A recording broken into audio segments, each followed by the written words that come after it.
Nicolas, como você via Deus antes de perceber o Evangelho?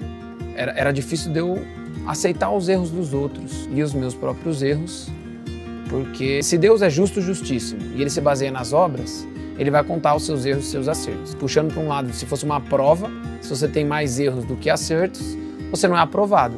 Então, se Deus fizesse essa matemática, fizesse essa lógica, então se eu estou errando, eu estou sendo reprovado, eu estou sendo rejeitado, eu vou ficar para trás, né, como se fosse repetir de ano. Isso vale não só para mim, mas se eu quero levar as pessoas junto comigo, eu não permito que elas errem, ou simplesmente, se eu não quero levá-las junto comigo, mas enfim, eu quero estar com pessoas que são parecidas comigo, que, não, sei lá, não são menos do que eu, no meu entendimento.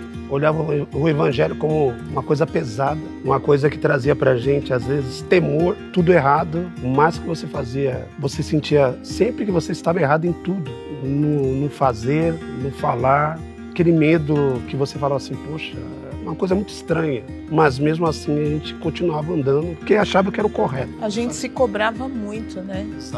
A gente se cobrava de uma posição assim perfeita, né? Dentro de uma igreja que a gente poderia ser o que a gente achava, né? Que a gente poderia ser pessoas diferentes das outras, né? E não era bem isso, né? Agora que você conhece a mensagem de Jesus, você se sente livre? Como você vive sua fé?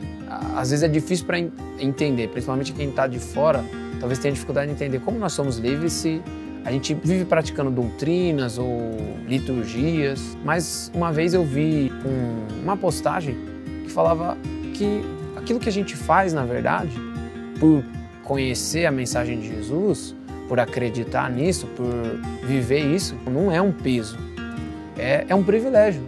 A gente entendendo isso é um prazer para a gente, é um prazer para mim, falando individualmente de mim, é um prazer para mim vir à igreja, é um prazer para mim repetir as liturgias, enfim, que a gente aprendeu com Jesus, que a gente aprende lendo a Bíblia, enfim, participando de uma comunidade.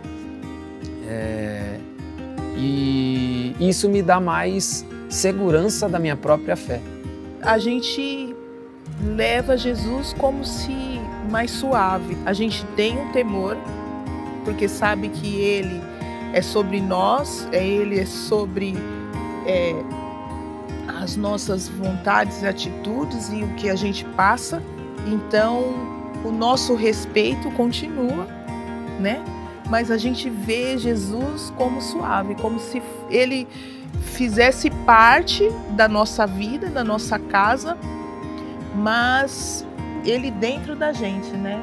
Exatamente. Isso mudou, por exemplo, no relacionamento com meu pai, rusgas ou problemas que eu tinha e evitava ali de resolver, ou de resolver com ele, ou de resolver comigo mesmo em relação a ele. Isso me ajudou a liberar perdão, a superar situações, a deixar coisas para trás. Isso me ajuda também no meu casamento, no relacionamento com os meus filhos, como eu sou em casa. Claro que eu sou falho ainda, eu sei que eu ainda tenho muitos resquícios daquele Nicolas justificado pelas obras. Eu procuro não fechar os olhos para quem eu posso me tornar se eu continuar dando abertura, dando liberdade para Jesus, de fato, ser o meu guia nessa caminhada da vida.